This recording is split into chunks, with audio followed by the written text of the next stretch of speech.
I've never been one of those people to believe in ghosts. Sure, I enjoyed watching horror movies and the occasional creepy story with friends, but deep down I always justified it was just fantasy. That was vindicated on a winter evening in 2016 when I spent the night at my former friend Daniel's former residence in Lancaster, Pennsylvania. Daniel's house was not quite a creepy mansion. It was simply a drab two-story house built in the 1950s, bulldozed into a quiet neighborhood. The house had always had this odd, heavy feeling though. His parents worked night shifts, so when I slept over, the house would normally be quiet. Too quiet. That night we had been playing games until very late. At 1:30 a.m., Daniel informed me that he was turning in. I wasn't tired yet and said I would sleep on the couch downstairs. The living room featured one of those big bay windows, and the moonlight poured across the carpet in pale silver stripes. It was peaceful. For an hour I scrolled on my phone, half listening to the faraway hum of the fridge. Then as the house settled into its deeper midnight quiet, I could hear something. A soft creak upstairs. I sat motionless, phone screen casting light upon my face. It was the upstairs corridor, just where Daniel's room was. I thought initially it was him stirring and moving. Maybe he'd be to the loo. But I heard it again. Slow, deliberate footsteps. One by one. The kind of footsteps you would stand to hear when somebody was walking softly along a corridor, not wanting to be seen. Dan, I whispered into the silence. No reply. I listened harder, my chest tightening.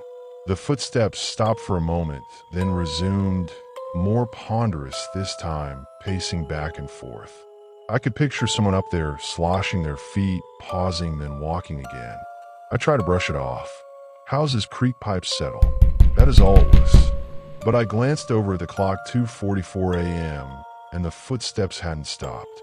Indeed, they'd moved closer. The sound now pressed at the top of the stairs, as if a person was standing there waiting.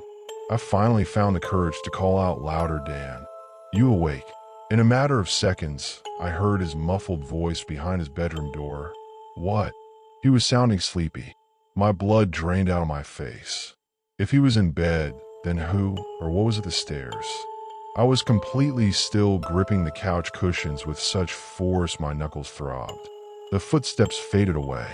This time they descended down the stairs, each of the wood steps groaning beneath something intangible's weight. I swear the room grew cold, pressing against my skin like ice. My mind screamed at me to run, but my body wouldn't move. By the time the steps reached the bottom of the stairs, I was shivering so violently that I could hear my teeth clattering. I looked into the shadows filtering in from the living room, half expecting to see somebody coalesce. But there was no one there, just the pale gleam of the moon and the still furniture. Then the sound that I will never forget for the rest of my life. Bare feet on the hardwood floor, slow and steady, coming directly towards me. I growled to myself, this isn't real. This isn't real. But I could hear it, every step sinking into the boards, creaking rhythmically. The sound engulfed the couch like whatever it was wanted that I should know that it was there. My breathing shallowed and my muscles stiffened. I couldn't even look back. And then nothing. The steps stopped at once behind me. My every hair on my body stood on end. The quiet was stifling. I knew it. I cannot tell you how to explain it, but there was a presence sort of inches from me. The sort of heavy awareness you feel when you know someone is looking at you, but heightened by something unnatural. I finally gathered enough nerve to thrash my head about. Nothing but empty space. Nobody there at all. But the carpet behind me was downcast, as if some intangible individual were standing on it. I sprang up from the couch and sprinted upstairs, literally throwing myself into Daniel's room. He sat bolt upright, eyes open wide, accusing me of asking what the hell was the matter. I told him everything, words spilling out so fast I couldn't breathe. He just sat there, pale and still.